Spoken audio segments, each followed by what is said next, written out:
Hi, everyone. John Liebman here. You're watching ForBassPlayersOnly.com. We've got a fantastic interview coming up right now with Michael McKeegan of the band Therapy, all the way in Northern Ireland. Stick around. It's coming up right now.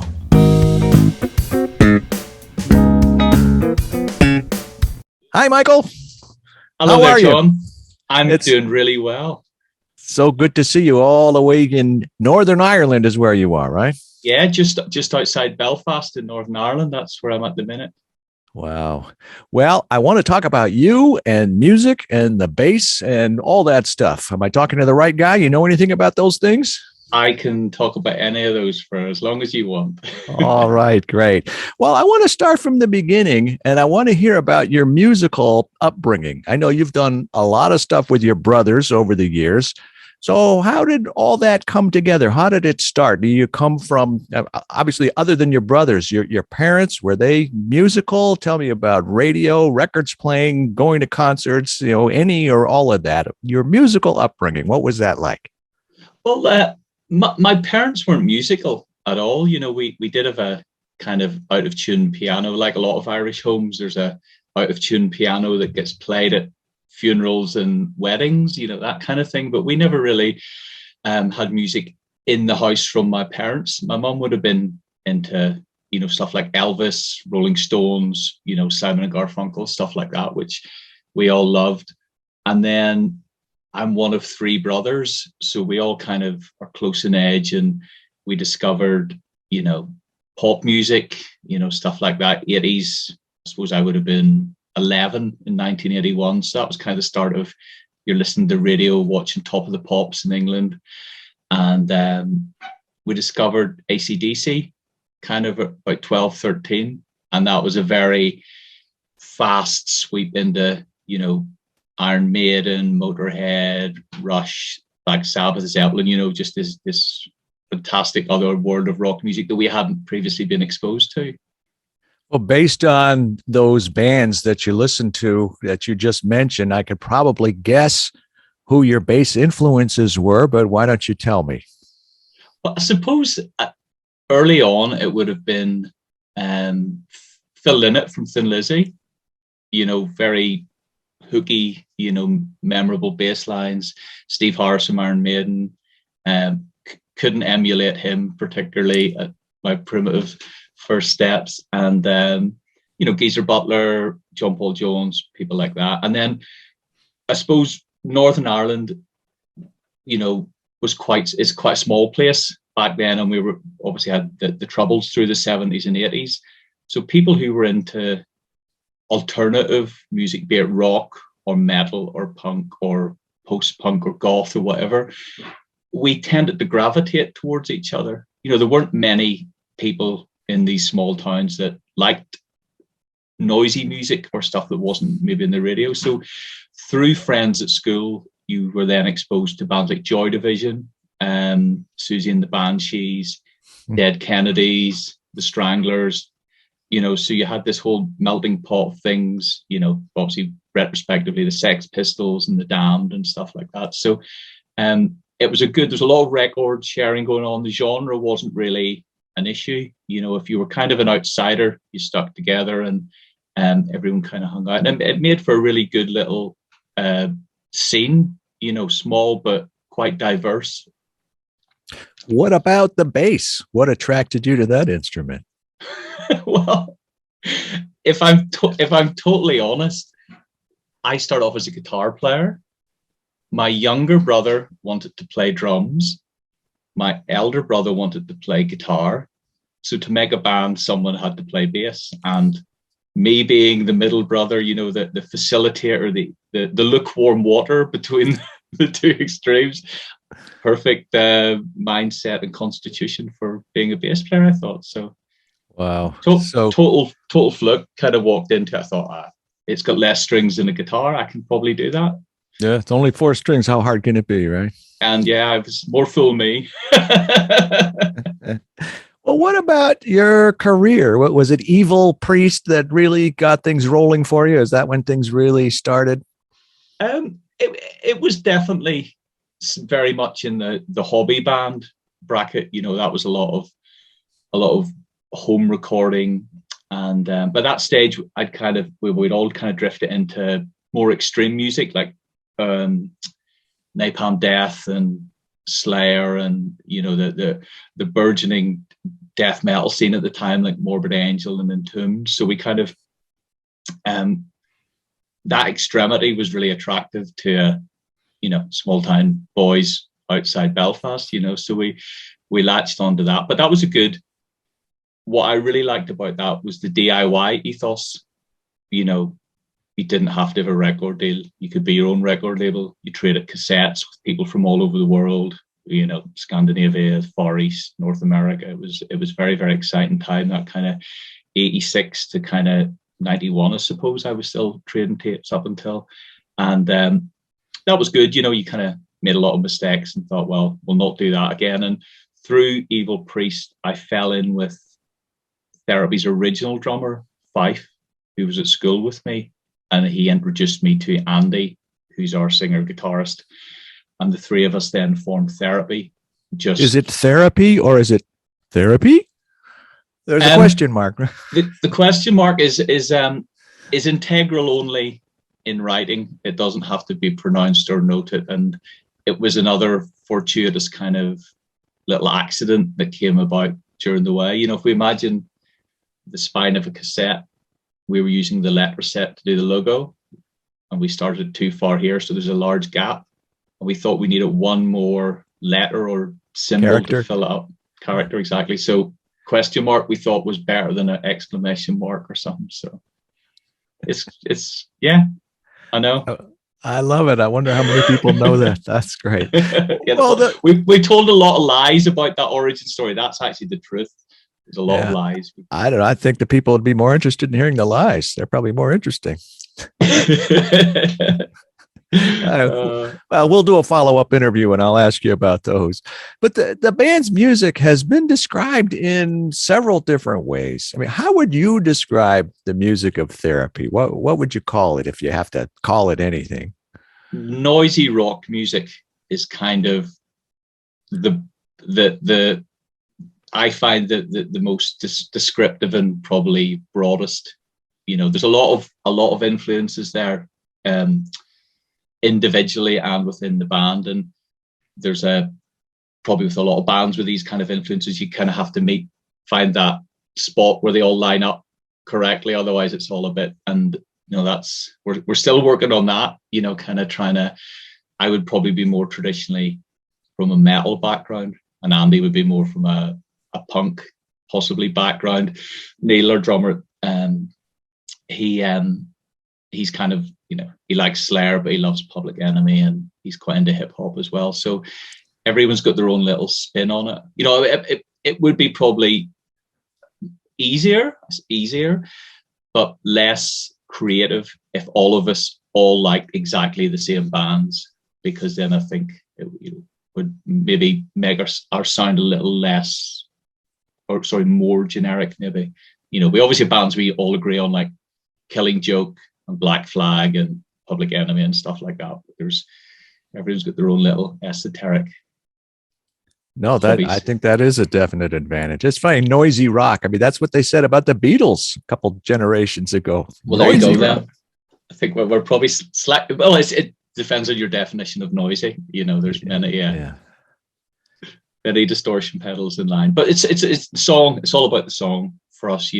It's about making something memorable and arranging it and presenting it in a way that's interesting for us to play and hopefully interesting for the listener. But it's kind of, we've done a lot of acoustic shows, maybe more so over the last 5 to 10 years, and that's when you really hear the essence of the songs. They're kind of, that's if they can be done on the old cliche, if you can play them on acoustic at the corner of the room, you're 90% there. I remember that whole unplugged craze back in the early 90s. Yeah. It's kind of funny. I wouldn't be a massive fan of that.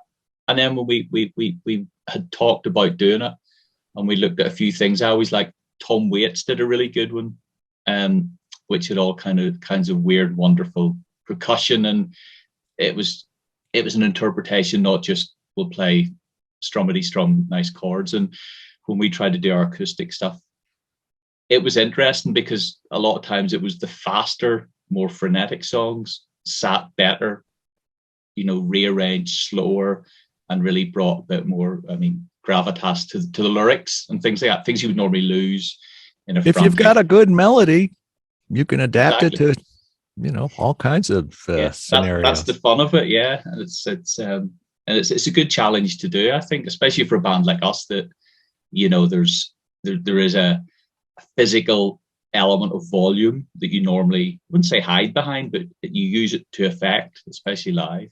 Yeah. What kind of bass or basses are you playing? I use Warwick Streamers. I've been with them for a few years now, 15 plus years.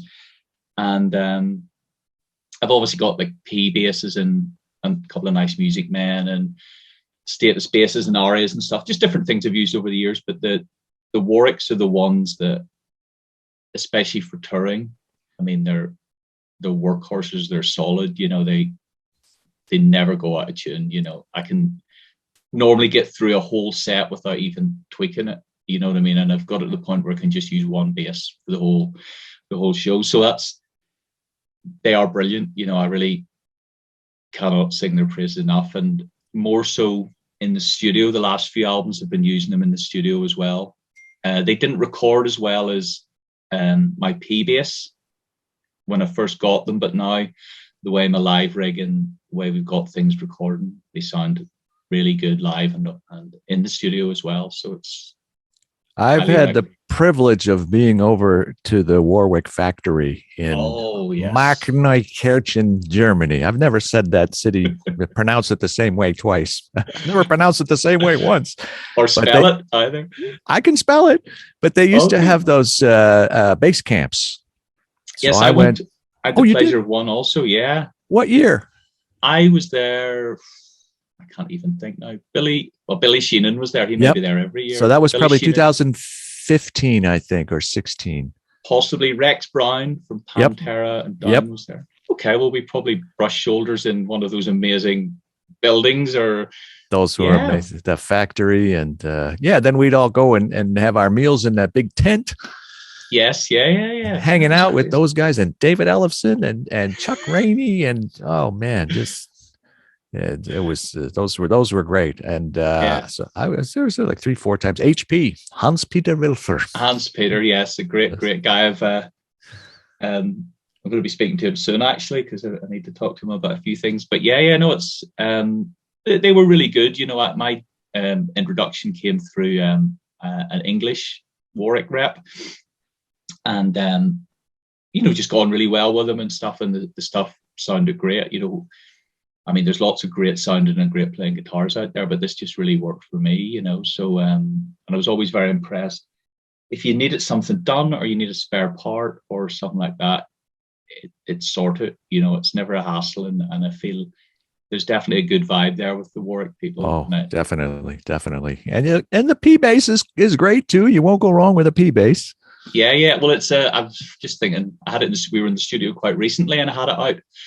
And as you do, you try every variable with the producer to see whether you're getting closer, further away from the dream sound. And the P bass was out, and he was asking me about it, and I realized it's a 62 P bass. So I just thought, I'm so glad I didn't take this on the road unnecessarily. You have flat wounds on it. Do you know what? I couldn't even tell you what was on it. It just. What kind of strings do you play? I've actually got Rotosound. These are the very ones. I'm just here because I've got all my bits and bobs, and as I say, I'm back from the studio. So these, I've been with Rotosound since day one. That was really great. Good. Yeah, they invited me. They're in Kent, England. All right. Okay. Nice. No, I've never been to there. Yeah, it was really interesting. What about the rest of your gear? You're a big fan of Tech 21 stuff, aren't you? A huge fan. I'm if I could be wearing the t-shirt, I'd probably be wearing it. Product placement or what? I didn't know they had t-shirts. I want one. No, I'm just surmising. I'll have to. I'm sure they do. Everyone's got a. What do you use? You use the Sans amp or you use the Getty Lee? Yeah, what do you use? I use a VT sound amp, and I also use this beast, which is the DI 2112. Yeah. Which the deep side of this will replace the VT sound amp. I basically got two sound amps at the minute: the small version of this and the VT. And this, in theory, because it's the 2-channel one, I'll be able to use the deep out to replicate one, and that'll be the dirty sound, as I call it. So a little more space on the pedal board and stuff like that. But I just got that before we went into the studio, so I've just kind of got that sorted out studio-wise. But that'll go into the live rig, hopefully in the next few weeks before we go out and turn. But the Sans Amp stuff, 97 was when I got my first bass driver, as it was then. Oh. And I still got it, and I used it up until I think maybe the last album, but before one, when I got the VT and the Getty YYZ. And it's one of those things I just realized I'd been at like literally thousands of concerts and, you know, radio sessions, and, you know, it's just one of those things that just worked for me. And it's so effortless to dial in something that's good, whether you want it a little bit cleaner or you want that classic, you know, the Sans Amp grind that they tend to have with the bass. So yeah, really big fan, and they tour great as well, which is really important, because I have a lot of kit that doesn't tour great, and it just sits in boxes at home, and it's a bit sad, really. I never hear a negative word about the Tech 21 stuff or the Sans Amp stuff. Everybody just loves them. Yeah, and it just seems to work, and everyone seems to be able to find a way to make it enhance what they're trying to do, you know, either playing wise or sound wise. I have a lot of friends, bass players, and they'll always say, "Oh, what's a good? I fancy a wee pedal." And I say, "Look, this is the one you need. You know, you really can't go wrong with them. They're kind of, there's a lot of bases covered there, you know, and it's good. It's good stuff." And as I say, it really works for me, and it's got that kind of, like, my front house engineer loves them. You know, you said a lot of bases covered. Yeah, boom. What's keeping you busy these days, Michael? Well, we joked about, obviously, with COVID, everyone was kind of in semi-retirement a little bit, but we, you know, as a live band, you know, we would tour a lot, especially, well, mainly through Europe. That put a bit of a dampener on it, because 2020 would have been our 30th anniversary. So it still was your 30th anniversary. It was, but the tour we had booked, the extensive tour we'd booked, has now been rescheduled many times. So that's going to start, fingers crossed, ending in January of next year. Finally. Yes. So we'll see. We've done a few festivals this summer, which were pretty good. Festivals, obviously, outdoors, different vibes. Summertime, you know, might be slightly, considerably different. Will need to be.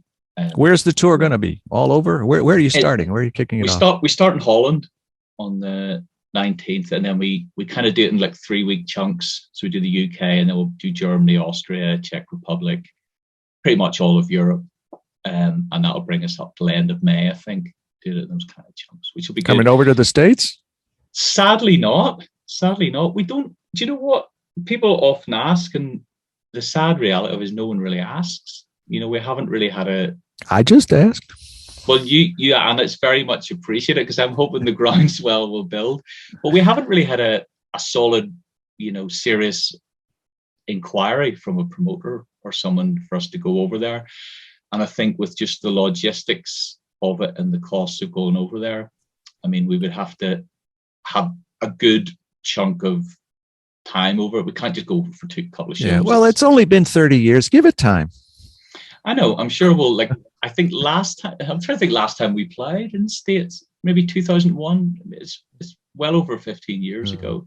And we would have been there a lot. We did a lot of touring, you know. So let's talk about learning bass and playing bass. At ForBassPlayersOnly.com, we've got well over 800 interviews, but we're really a bass instruction site. And we've got people from all over the world, pretty much every state in the US and 50 some countries worldwide, people coming to ForBassPlayersOnly.com strictly to learn bass. And most of the people that I attract are men in their 50s, 60s, 70s. We have a fair number of women too, but mostly men. And they're not career bound. They're not trying to be rock stars. They're not trying to set the world on fire. They have some time. They may have dabbled in it over the years. They just want to get together with their friends, play some blues shuffles or some classic rock riffs or maybe some walking bass lines and just have fun playing bass. So in that context, what advice do you have for someone who wants to learn bass? What do you think is important for them to hear?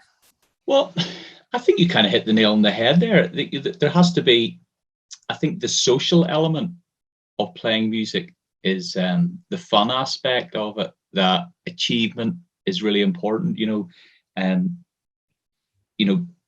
my kids are at school, young children, and a lot of the other parents will say, oh, my son or daughter is looking to learn an instrument. What do you think? Is that a good thing to do? And I was like, it's the best thing you can do. I think, regardless of instrument or ability, I think just the actual, what you learn about social interaction and working together and creating something together. And, there's so many brilliant skills that, I'm going to say children can learn, but we all should probably be learning all our lives and refining and stuff like that. And I think it's the social aspect and creating something and having your thing and it's like people always go, oh, you're so nerdy about this, nerdy about that. I love being a nerd about stuff.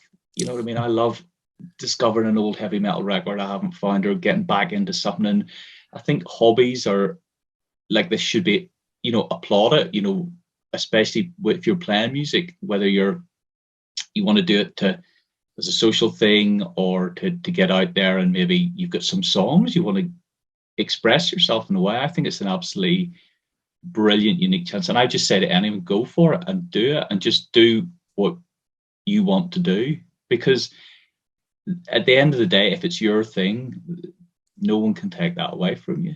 Do you know what I mean? Otherwise, if you would want it to do stuff that, I don't know if, don't worry about what people think or anything like that. It's follow your own path, make yourself happy. That's one of these things in life that you do have a bit of control over, so.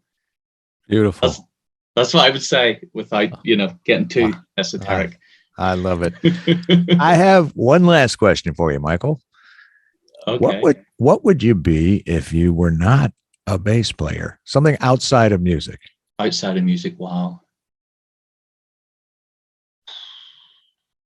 I don't know. I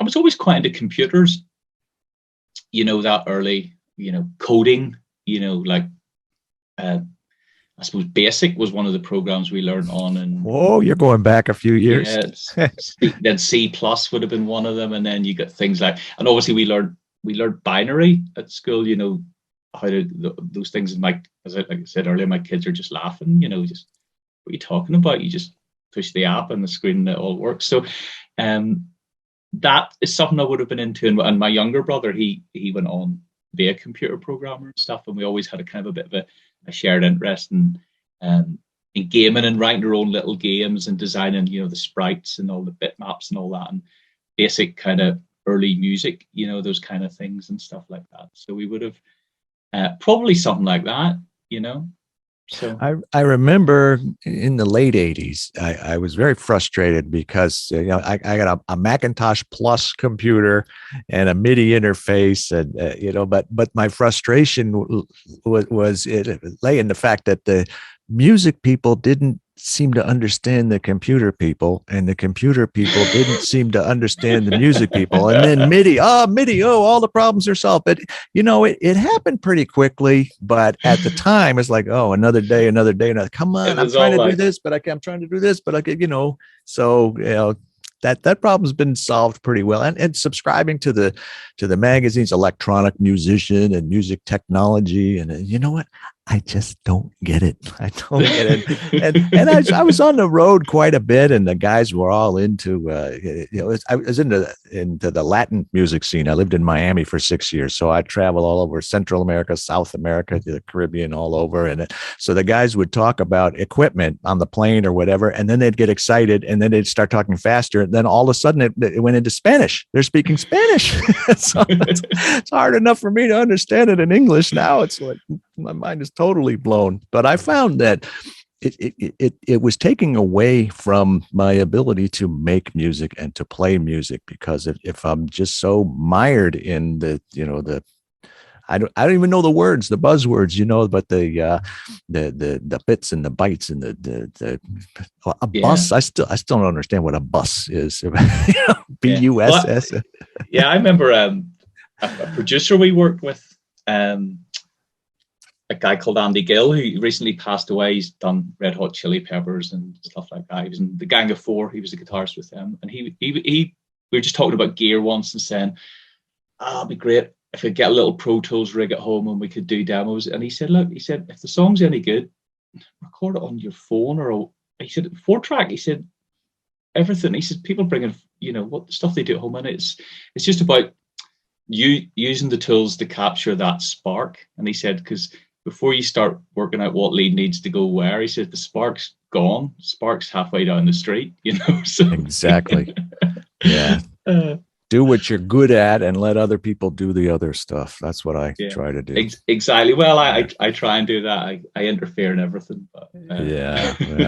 Well, you can't help it. This has been great. It's such a pleasure getting to know you and to speak with you, and all the way in Northern Ireland. Very cool. Congratulations, belated congratulations on the 30-year anniversary. And I'm really happy for you and excited that it looks like you're finally going to get to go out and do that tour. Yeah. I hope that goes really well. Maybe we'll see you over in the States, or you know what? Maybe we'll go over to Europe or somewhere, and we can hang out in person there too. You have Starbucks over there, don't you? We have all sorts of coffee over here. Yeah, okay. Brilliant. Maybe even better. Well, thanks again. Much luck. Continued success to you, Michael. Take care, and I hope our paths will cross soon and often.